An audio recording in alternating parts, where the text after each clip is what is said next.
Wildfire challenges us somewhere every day. Our departments and crews are responding to more fires with greater complexity, our communities are experiencing larger and more destructive fires, and associated losses continue to rise.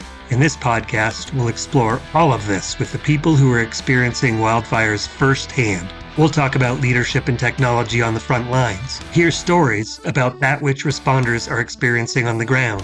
We'll talk to the people in our communities that are creating innovative solutions, and we'll expose heroes doing great things before, during, and after these fires. We welcome you to Wildfire Chronicles, Heroism Beyond the Flames. We are live. We are live. Like IRL together. IRL. Awesome. Well, we are really lucky to have Mark Novak here with us today. Mark is from Vail, Colorado, fire chief. Among other things, we'd love to hear about your history. So let's start there, man. Where'd you come from and how'd you end up in Vail? Well, thanks for the question and thanks for having me here. Tough one. Yeah, good to see you. Yeah, so I've been in the fire service for going on 38, 40 years now. I know those aren't the same, but we'll go with 39.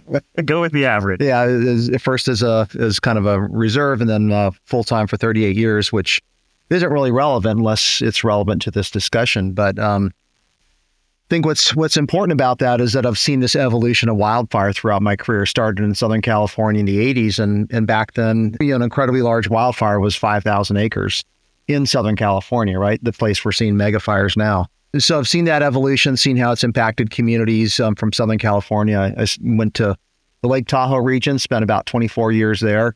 And again, saw the same repetition there where we went from an area where we didn't really have wildfires, had never lost a structure in the Lake Tahoe basin to, having fires that were destroying whole communities. You've seen that evolution. And then, of course, what's really happened since 2000 with the growth of wildfire throughout the U.S., both in the scope and magnitude, and then even as they come to Colorado, it seems actually like bigger, more destructive, more unpredictable is kind of following me wherever I go. And again, Colorado, it's you, Mark. That's right. Yeah, had seen very few really large destructive wildfires, and then in the last 5 years, in 2020, 2021, we had the three largest fires in Colorado history. We had fires that burned 100,000 acres in 4 hours and, destroyed whole communities. So, that experience has shaped my work,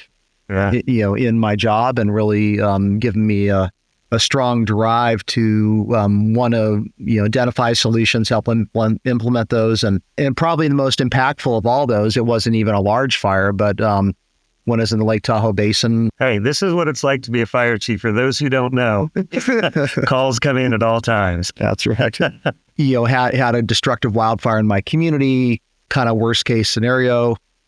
My family was all dispersed in different places, so we had to figure out how to round them up and get them out of harm's way. And we had, 5 or 6 families sheltering in our home as they're evacuated.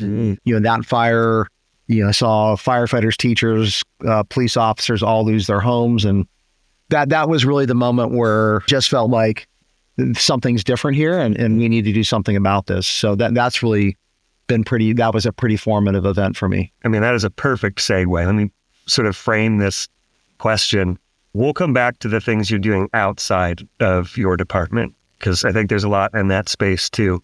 And actually, Kevin and I were talking about something right before this, which is about collaboration that fire departments can lead, maybe outside of fire. But I want to start with that framing you just gave. You've had impacts that you see in your communities that have affected your department and other departments and people and you love. How has that shaped, or I guess more generally, what have you done in the Vail department to address this emerging issue that apparently follows you wherever you go? What are the systems and things you're creating to address this risk in the interface, and what kind of impacts are they having? Well, certainly, we've tried to follow the National Cohesive Wildfire Management Strategy, the 3 tenets there with improving our response, creating a fire-adapted community, and then creating resilient landscapes. Yeah. And so within our organization, to start kind of at that broad level of the resilient landscapes, we're in a little bit of a unique situation. We're 100% surrounded by a national forest. So we've been really working with the National Forest on how do we create those resilient landscapes. And we have some particular challenges in that much of that area is wilderness. And so there's a whole set of rules that goes with that and working towards solutions. And sometimes that means we have to take a little different approach and see multiple benefits, which I think we always should do. But rather than just addressing the wildfire issue, we've had some success in having dual purpose projects in those lands that also benefit wildlife. So that partnership's been really important. At the fire adapted communities level, the kind of the brass tacks things we've done is we've adopted a WUI code that addresses both vegetation and home hardening for new construction and substantial remodels. We've attempted to have kind of a community-wide, very conservative 5-foot non-combustible zone defensible space ordinance, and we thought we were there. We pushed on that really hard, and at the last minute, we weren't successful. And as we've done that, we've tried to bring the community along. And one of the things that's been a little difficult is if you look at a community like Vail, 8,000 feet, and look at the fire history in Colorado, kind of to what I spoke of before, with, the fires are getting bigger and larger. Vail was founded in the early 60s. In the early 60s, wildfire above 8,000 feet in the Colorado Rockies was pretty rare, if anything. And it was, almost always self-limiting and small in scale, and things have changed. And so helping the community understand that things have changed and the practices that were completely appropriate in 1960 are no longer appropriate today has been one of those challenges. And then the third leg that we're working on, of course, is a safe and effective response. And within our community, we've expanded our wildland seasonal program that bolsters our response during the kind of heightened fire season, but maybe a little bit outside the community, but it does impact us as well. When I came to Colorado in 2015, I started asking questions about, well, what do we do on that bad day? How do we get mutual aid?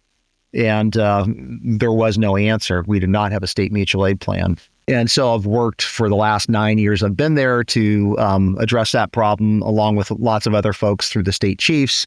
And then the Colorado Fire Commission, we finally got legislation passed that created a framework for a state mutual aid plan. And then now that's been actually implemented by our state fire agency. So that's been, kind of a really important success, not for me, but for our community and for our state. That's excellent. So cohesive strategy, 3 tenets, fire adapted communities, you got landscape scale management, you got responses. Sounds like in every one of those categories, working with partners has sort of been the key to this, right? Absolutely. And that gets to Kevin's question that he was asking me about a whole different thing, which is like, how do you effectively collaborate in any space? Like, what does a fire chief do to ensure that there is a good collaboration going on? Right? Is that an accurate? Yeah, just what are the best strategies that you could suggest to other fire service members about how to approach partnerships to accomplish a win-win? And in the context too, that many times these different organizations may all have the same end goal in mind, but it's just sort of worded differently in terms of how they get there. And Eric, you mentioned some of the dynamics you were dealing with within Santa Fe and with some of the unhoused population. Yeah. Just different stakeholders wanted different things, but ultimately they all wanted what was best for everyone, but it was just worded differently. Yeah. Sure. Any thoughts on that? Yeah, it's a really good question. And to quote both Simon Sinek and Eric Litzenberg, you always kind of start with the why, but I think it's also important to understand that the why might be different for different stakeholder groups. Yeah. And so having those discussions and really kind of building those bridges between what historically be viewed as silos into, we may have a little different flavor of a why, but we all have a why, and we can, come up with solutions that address everybody's why. And a couple examples, obviously our number one priority is life safety and, protecting our community. So we've worked with groups like our environmental sustainability department to help them understand the value of wildfire mitigation efforts in improving habitat. And in our case, we've had dual projects that have both been important for wildfire mitigation and for improving bighorn sheep habitat. Probably a pretty unique situation. Yeah. That's pretty place specific. But for years, we had a lot of resistance on use of prescribed fire. And as long as we framed it as the wildfire mitigation, There was a lot of concern in the community. It was a bit of a no-go. The community loves bighorn sheep. And as soon as we framed in terms of improving their habitat, That's great. it was, how can we help, right? So That's great. Now that's that getting to why, right? Yep. Empathy, figuring out what it is Yeah. that People are emotional about different things. They Yeah. can speak to what they're emotional about. They can go from a hard no to a hard yes. yeah. And we've had some similar successes working with our water utility and, not framing it in terms of the impact directly to the community, but to the watershed. And, Yeah. they use surface water to supply water to the county. And so kind of understanding, the impact that a wildfire would have on watersheds has really helped them kind of come along and become a really, really strong collaborator. Yeah, that's great. There you go, man. Yeah, that's all my presentation here. Yeah. Check. Yeah. Well, perfect. All right. So thinking sort of a little bit outside of Vail, bigger picture, you just became the chair of IFC's Wildland Fire Policy Committee. Both congratulations and thanks for that. What do you think are the grand level things that are happening from your Wildland Fire Policy Committee view? What's happening out there? Sure. Well, it's an exciting time and a daunting time to be involved with that and have the honor of serving that position. And, really in the last 5 to 10 years, we've seen, this exponential growth in interest and attention into the wildfire problem. And an example I'd use is that, 15 years ago, we were talking about, we need better, data and science and tech to address the wildfire problem. But there wasn't that many people that were paying attention to that. And now there's almost an overwhelming amount of attention in the science, tech, and data environment, which is really good. But managing that and understanding what's going to be impactful, and really, I have this vision of this curve in my mind of, when does that and the potential solutions those offer intersect with the rapid escalation of our fire problem, to start making meaningful impact and change. And I think we're starting to see that certainly with things like wildfire detection, in a very simple, it's tech, but it's super low tech. We use the same air tankers for decades to put out fires to the point that their wings were falling off. And in the last decade, we've really woken up and said, hey, we need modern aircraft to fight fire. So that's kind of a low tech, but in the tech space example.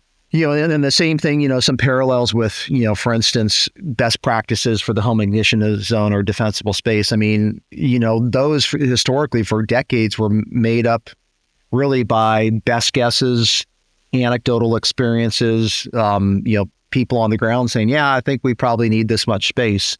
But we didn't have, good background behind that, why we were doing what we're doing, requiring 5 feet non-combustible, 30 feet lean, clean, and green, or whatever term you want to use. And now we have great work coming out of IBHS and NIST that it really not only tell us that, yes, that's impactful, but it helps us discern which of those mitigations matter the most in different fuel types, different construction types, all those things. So, but anyway, getting back to kind of that larger picture, those are maybe a little more in the weeds examples.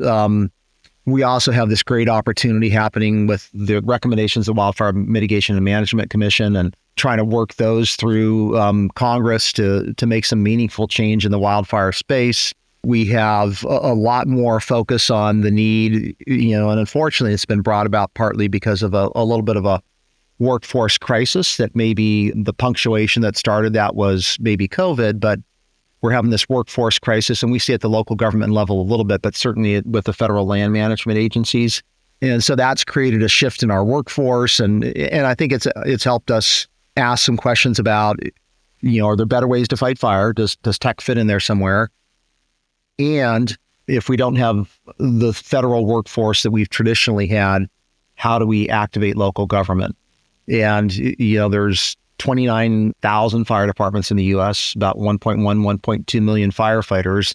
And, there's probably, and this is completely unscientific, probably about 1,000 of those departments are actively engaged in wildfire, even though many more are putting out wildfires. They just don't identify it as such.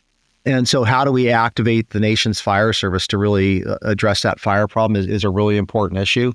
So working on that, working on Wildfire Mitigation Management Commission recommendations and making sure that all the work that went into that makes meaningful change on the ground.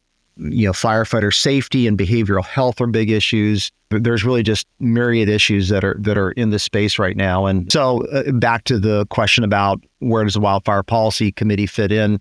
Ultimately, our goals are to protect communities, make a meaningful impact on the wildfire problem, and representing local government, make sure that local government is a part of the solution, but we're also doing that in a safe way by providing effective training, providing for health and welfare and all those types of things. Way to go, man. Everything links together.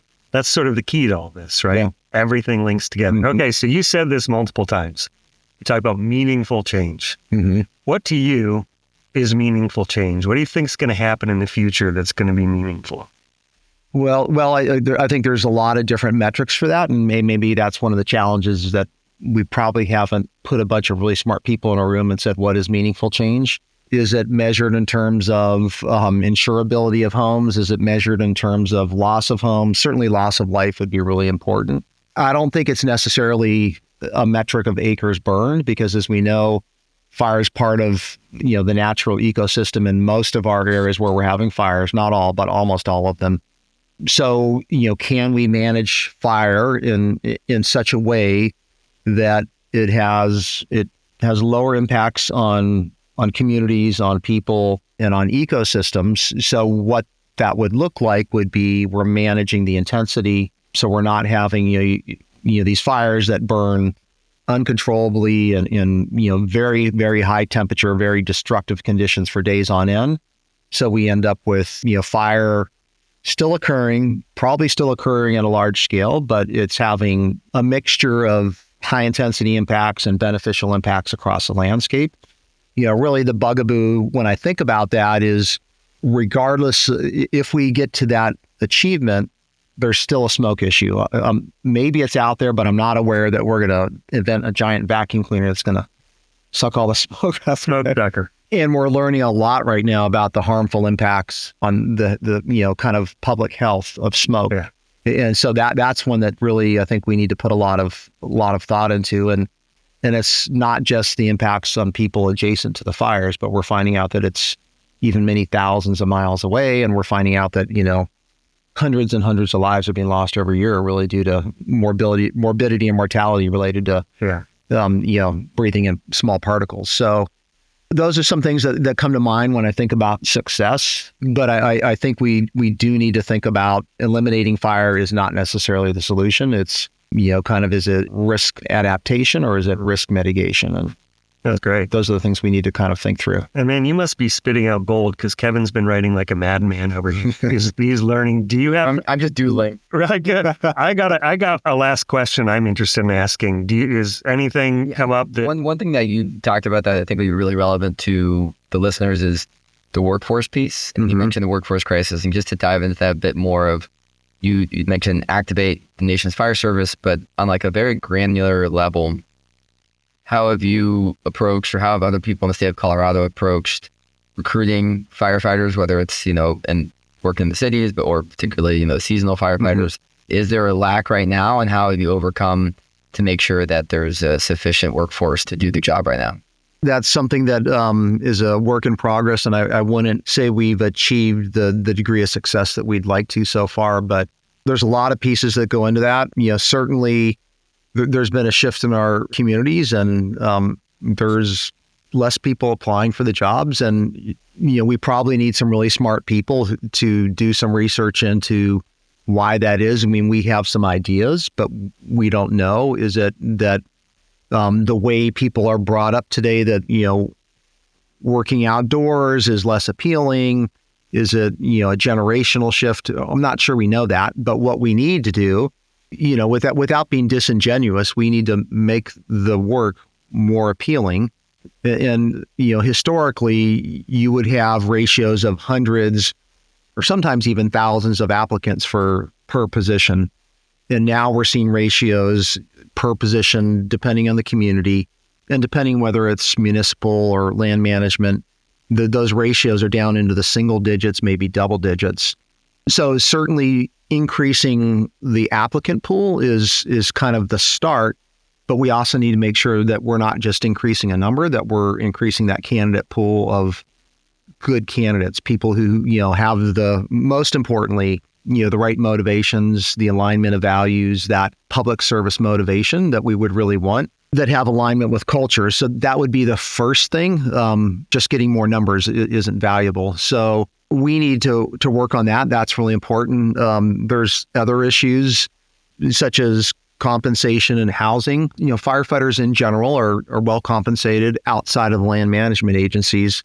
So, it's not just a compensation thing, but, in our community, we actually struggle. It's incredibly hard to live in our community, and most of our folks commute over 100 miles to work.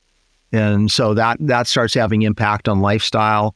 And then I think we need to think a little more adaptively about, how we staff. And this is, kind of way down the road, how we staff, how we be more flexible in staffing. Because certainly in the 80s when I got hired, and in the 70s when Eric got hired, people joined the fire service. They knew it was a big commitment, but they took that on pretty willingly. And today people, work-life balance is really important. So we need to figure out, how do we blend those two together between people who still have the right motivation and values, and meeting them where they're at as far as kind of their life goals. Right on. Thank you. Awesome. You're final. Here's the final, man. This is the Gucci. All right. So you told us you're in Southern California. You told us you were in Tahoe. Now you're in Vail. You've been in some pretty awesome places, man. And then you told us, fire has followed you. You've done some awesome things in each one of these organizations. And I think from pretty much everyone's perspective, you've been hugely successful in the programs you've built. What are you most proud of in your career? I'm not sure there's a single achievement. I could probably list a couple things that would rise to the top. Certainly, probably my biggest achievement in Southern California is just leaving. I was young, other than going out and doing the job, which is incredibly important. Don't want to minimize that at all, as a firefighter. Yeah. In Tahoe, we implemented a WUI code. We implemented a pretty significant wildfire mitigation program that included all kinds of great things, such as a hand crew and chipping program and community work days, and some really good public outreach. So that was really important. And in that circumstance, was peripherally involved also in changing some really draconian codes that actually prevented people from protecting their homes. So that was pretty inspirational to see and just be part of. In Colorado, I'd say being part of the effort to adopt a statewide mutual aid program has been, I know that communities and homes have been protected and saved through that program. So I've seen that firsthand. That's pretty gratifying. And then, kind of organizationally, I think the thing that I'd be most proud of is just giving people new opportunities that didn't exist before, and maybe in different kind of swim lanes of the same career, but giving them the opportunity to maybe just not follow a traditional fire service trajectory. That's awesome. And seeing them really grow in those positions and do really well has been pretty cool. That's awesome. A little bit of everything. You should be very proud. And for those who are listening to this consecutively, our fly is back, Kevin. So fly has joined us. In our second podcast here at Fry, the lights did not go off today. We are good. So victory. Mark Novak, Chief, Vail, Colorado. Appreciate it. Yeah. Thanks, Kevin. Yeah. Appreciate the time. We are certain you enjoyed hearing from those who are doing great things in the wildland-urban interface, and hope maybe you even learned a little something new. If you have a story to share, please reach out to us. In the meantime, we thank you for listening to Wildfire Chronicles: Heroism Beyond the Flames. We'll see you next time.